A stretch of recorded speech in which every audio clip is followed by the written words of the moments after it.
și în aprilie 2013 mi-am dat seama de ce am făcut.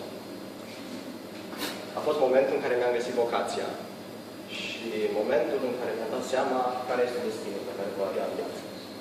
Foarte multă lume spune că ne naștem cu un destin pe care, inevitabil, trebuie să-l urmăm. Eu nu prea sunt de acord.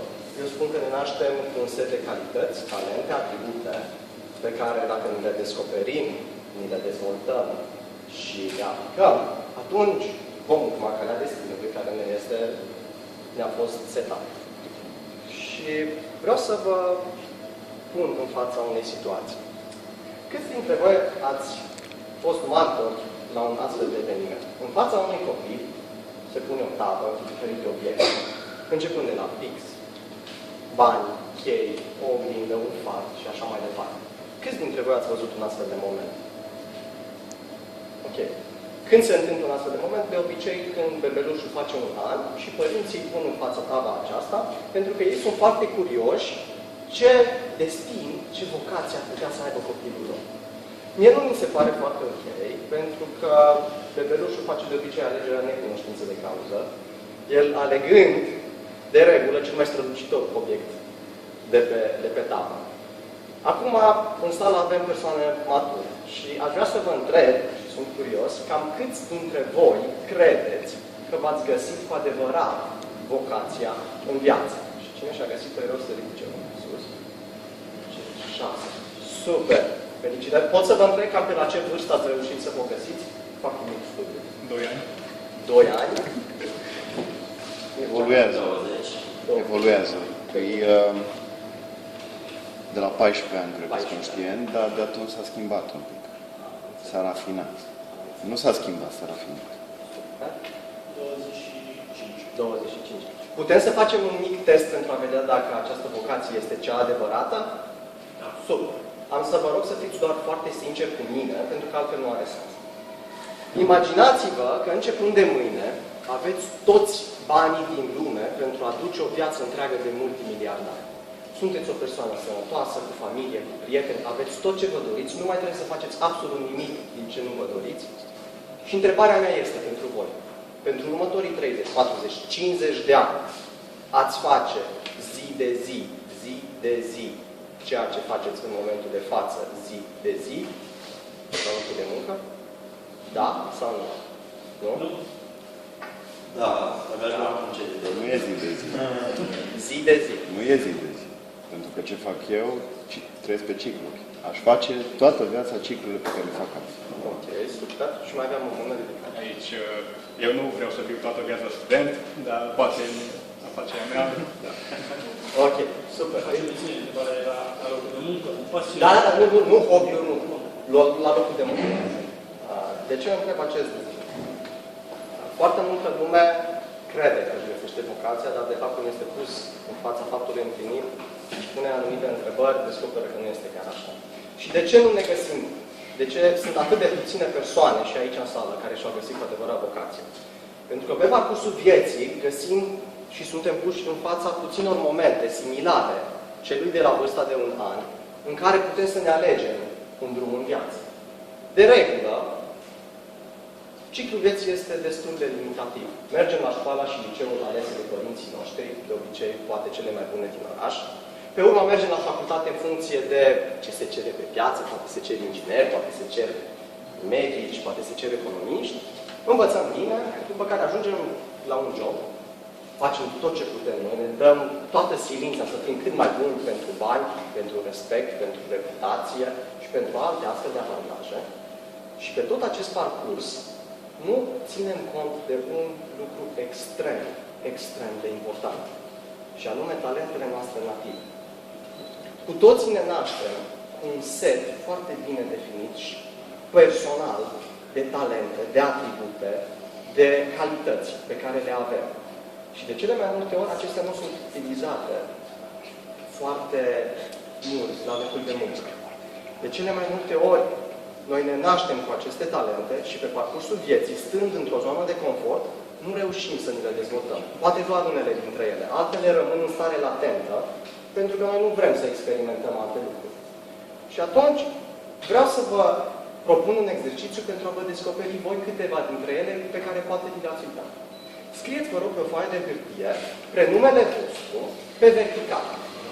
Doar prenumele. Raluca, Mircea, Radu.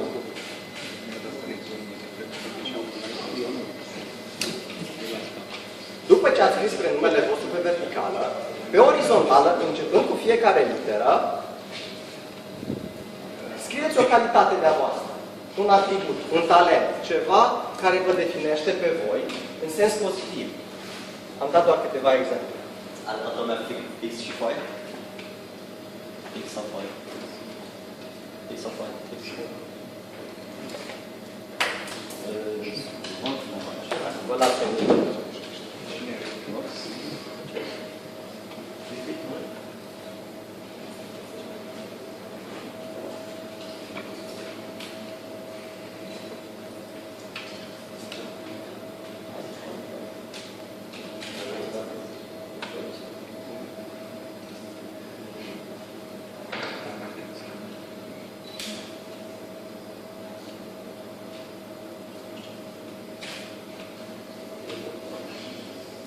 Ok, hai să auzim câteva exemple de sală. Cine îmi dorește să spune-te?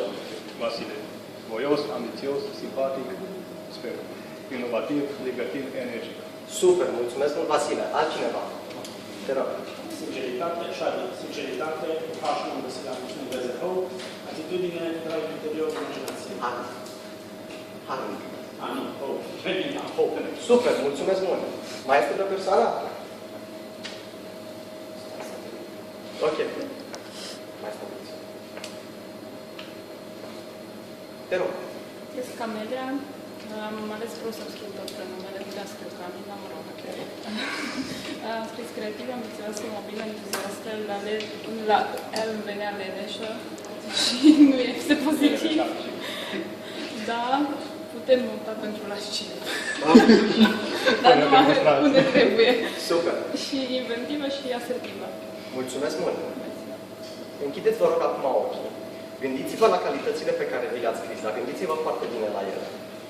Și conștientizați că voi sunteți singurele persoane din universul ăsta care au această combinație unică de talente, de atribute, de calități. Nimeni altcineva nu le are în această combinație și acest fapt vă face unici. Fiți mândri de lucrul acesta, pentru că sunteți niște persoane speciale. Deschideți ochii.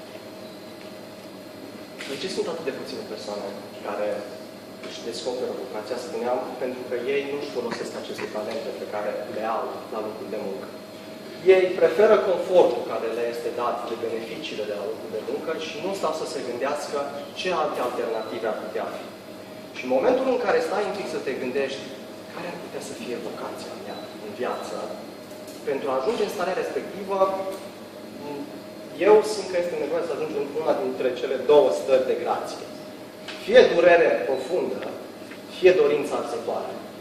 Și vă dau un exemplu personal. Eu când am dat seama care este vocația mea, am fost în starea de durere profundă.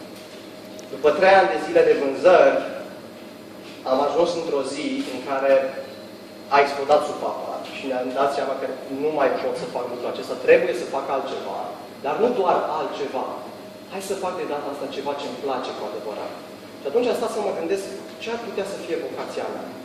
Partea de dorință arzătoare m-a ajutat în momentul în care, după ce mi-am descoperit vocația, m-am gândit cum aș putea să o transform într-o viziune. În momentul în care ești foarte pasionat de ceea ce faci, în momentul acela îți lași imaginația să zburde și poți să vezi deja în viitor, peste 20-30 de ani, ce o să fie, ce o să se întâmple cu tine. Știți povestea țăranului cu câinele care stă pe un cui? Ok, hai să vă spun atunci pentru cei care nu știu. Un țăran avea un vecin în satul în care trăia și în fiecare zi vecinul ăla avea un câine care schieuna într-un mod îngrozitor. Și într-o zi merge țăranul la vecinul lui și îi spune: auzi, prietene, ce are câinele ăla de lat așa în fiecare zi? Păi cred că stă pe un cui. Păi bine, dar nu poate să se ridice. Cred că nu e suficient de ascuțit. Nu lăsați cuiul vieții voastre să devină suficient de ascuțit ca să ajungeți atunci să vă gândiți care ar putea să fie vocația voastră. Puteți să începeți chiar acum. Luați-vă o tavă, exact ca la vârsta de un an, și puneți pe ea talentele, atributele, calitățile voastre. Adăugați acțiunile care vă face plăcere să le realizați sau experimentați acțiuni noi care s-ar putea să vă facă plăcere și identificați care dintre acele acțiuni vă permit să vă utilizați cât mai multe talente, cât mai multe calități, unde vă puteți voi manifesta cu adevărata personalitate. Și atunci, când identificați câteva dintre aceste acțiuni, vă descoperiți pasiuni. Una sau mai multe. Întrebarea este care dintre aceste pasiuni se poate transforma în zvâc. Cine știe ce este zvâcul? Ok. Zvâcul e acea dorință interioară mistuitoare care dimineața îți spune trezește-te din pat, apucă-te de muncă, fă lucrul ăsta pe care vrei să-l faci, îți face plăcere să-l faci. În fiecare zi, asta te trezește și seara ești mulțumit pentru că cu asta te-ai ocupat toată ziua. Și de la ce vine zvâc? Și cum putem să aflăm care dintre pasiuni se pot transforma în zvâc? Păi, ne spun clar literele. Z vine de la zeitate. Luați fiecare pasiune și filtrați-o prin următoarele 4 elemente. Puneți-vă în postura unui zeu. Ce făceau zeii în antichitate? Cine știe? Ce vroiau, exact, toată ziua. Oricând ce vroiau. Gândiți-vă că sunteți zei. Sunteți zei propriilor voastre vieți. Și pentru restul eternității puteți să faceți ce vreți voi, fără să așteptați o salariu. Tipul de obicei se transformă în ploaie, în tauri, cam cu asta se ocupau. Zeii îi transforma pe oameni. Nu. Ca să intre la gagici. Asta poate fi sigur. În principiu cam cu asta se ocupau. Făceau asta pentru că puteau să facă. Evident. Aveau libertatea, aveau și libertatea și puterea să facă tot ceea ce vroiau. Și gândiți-vă, din postura de zeitate în care sunteți, ce aș face eu pentru eternitate, zi de zi, dacă aș putea? Și dacă câteva dintre pasiuni nu sunt în rezonanță cu această idee, scoateți-le de pe listă. Trecem mai departe, de la vulnerabilitate. Dacă ați fi un simplu muritor și aveți o pasiune și vă place, dar nu aveți bani de mâncare, nu aveți bani să trăiți, nu aveți bani de chirie, nu sunteți siguri de ziua de mâine, nu aveți o siguranță a familiei. Și la un moment dat vine cineva cu o propunere strălucitoare. Vă propune un loc de muncă pe care inițial puteți să-l faceți în paralel cu pasiunea voastră, dar care pe parcurs începe să vă mănânce tot mai mult timp, dar care vă rezolvă toate problemele. Aveți și bani, aveți și casă, aveți și siguranță, aveți tot. Ați renunțat la pasiunea voastră pentru toate aceste avantaje, beneficii? Dacă da, scoateți pasiunea de pe listă. Trecem mai departe, abilitatea. Puteți să faceți cu adevărat pasiunea respectivă. Știți să o faceți. Sau dacă nu știți, puteți să învățați să o faceți. Eu oricât de mult mi-ar plăcea să fiu luptător de sumo, n-aș putea să învăț să fac lucrul acesta. Aș putea să deprind tehnicile, dar nu pot să ajung acolo. Și dacă știu să fac, următorul pas este să produc și valoare. Contribuție. Și nu mă refer aici doar valoare pentru mine, valoare în comunitatea mea, fie că această comunitate e reprezentată de familie, comunitate locală, națională, poate chiar globală. Dar în momentul în care eu sunt foarte bun la ceva și dau tot ce am mai bun din mine, produc valoare și pentru cei din jur. Și în momentul în care mă gândesc cum pot să contribui la nivel global sau la nivel de comunitate, intru deja pe terenul viziunii și devin deja un vizionar. Am avut foarte mari probleme în a-mi contura viziunea mea. Și sunt persoane în sala care știu lucrul ăsta. După ce mi-am dat seama ce vreau să fac în tot restul vieții, am zis, ok, pun repede un plan pe hârtie să văd cum pot să valorific acest lucru. Și persoana la care am apelat mi-a spus, ok, hai să facem prima dată viziune, hai să vedem unde putem ajunge. Și eu mă gândeam, ok, dar eu știu ce trebuie să fac, știu de ce vreau să fac, de ce contează unde vreau să ajung cu asta? Nu că e important. Ok, și am început să caut pe net materiale care să mă ajute să-mi conturez o viziune. Și tot ce reușeam să scot pe gură erau doar dorințe și nu idealul spre care să vin. Știam de ce vreau să fac lucrul acesta. Și nu reușeam să înțeleg, de fapt, cu ce mă ajută pe mine viziunea. Până când am ieșit într-o seară cu cățelul meu la plimbare. Ea e Calypso, un husky pe care l-am cumpărat anul trecut. Eu stau undeva în apropierea Someșului și într-o seară am ieșit cu ea era legată de rest, am ieșit la plimbare, ea vrea să se relaxeze. Și mergem pe poteca întunecată, plină cu gropi, în stânga Someșul, în dreapta un perete, un zid al unei fabrici cu o curte plină de câini. Nu vedeam foarte bine drumul, ea mergea tot în față, eu mă mai potrivneam, mai vedeam prin gropi, ea n-avea nicio treabă. Și la un moment dat încep din stânga să latre câinii. La momentul respectiv m-am blocat, m-a speriat și a rămas așa un pic înghețat. Cali stătea, s-a uitat și a început să iau în față. Ea mergea spre locul unde trebuia să ajungă, spre parc. Și în momentul ăla mi-am dat seama, oarecum am avut așa un flash în fața ochilor, zic, de asta am eu nevoie de viziune. Ca să știu, în momentele de cumpănă, în momentele în care vine lumea și îmi spune, nu-i bine ce faci, nu ești bun la asta. În momentele în care mă împiedic, în momentele în care am bariere și nu știu pe ce drum să apuc, în momentul în care trebuie să fac alegeri, am nevoie de cineva care să-mi arate încotro să mă duc. Care-i drumul pe care trebuie să-l urmez? În funcție de ce să fac acele alegeri? Am nevoie de un cățel care să mă ducă în față, fără să fie atent la ce se întâmplă în jurul lui. Și asta e viziunea. Și pentru asta am nevoie de viziune. Dar cum eu conturez? Viziunea pleacă de la un vis. Și dintre toate, visul suprem mă ajută să-mi conturez viziunea. Prima dată îmi găsesc vocația. Am aflat cum. Pe urmă îmi folosesc imaginația pentru a-mi duce această vocație pe tărâmuri mult mai mari. Vreau să fac public speaking. Ok. Imaginează-ți cât de departe poți să ajungi în public speaking. Imaginează-ți că ești cel mai mare speaker care a existat vreodată. Imaginează-ți câtă lume poți să ajuți. Imaginează-ți cum poți să contribui. Imaginează-ți tribunele pline care stau și te aclamă. Lasă-ți imaginația să zburde și du-ți pasiunea și vocația spre cele mai înalte tărâmuri. După ce ți-ai format o idee de unde vrei să ajungi, specializează-te. Tot ceea ce faci trebuie să vină în ajutor, ar fi bine, să vină în ajutorul visului tău. Nu îți mai pierde timpul cu alte acțiuni. Ce înseamnă specializare? Este regula celor 10.000 de ore. Un om poate să devină expert în orice domeniu dacă studiază 10.000 de ore acel domeniu. Dacă eu mi-am descoperit ieri o pasiune, în 10.000 de ore pot să devin extraordinar de bun în acel domeniu. U vine de la unicitate. V-ați scris deja pe foi câteva atribute. Știți ce vă face pe voi unici. Folosiți toate acele atribute pentru a transforma ceea ce faceți, pasiunea voastră, în ceva unic. Acum, eu nu zic să reinventați roata. Puteți să luați concepte care deja există, dar veniți cu acel element propriu, acel factor X al vostru, care să-l integrați în acea pasiune și care să vă diferențieze total față de restul oamenilor. Și în final, dacă mă duc un pic, loialitate.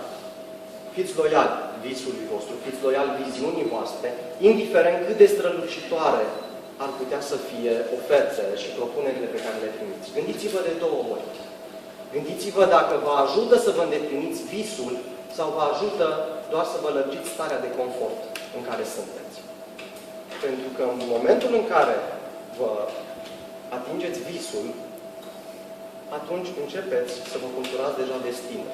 La acel moment începeți să deveniți liberi. Liberi să trăiți viața pe care o vreți, liberi să faceți alegerile pe care le vreți, liberi să faceți ceea ce vă place. Și în final, liberi să vă urmați destinul care v-a fost desemnat la naștere, pentru că v-ați descoperit talentul. Vă mulțumesc!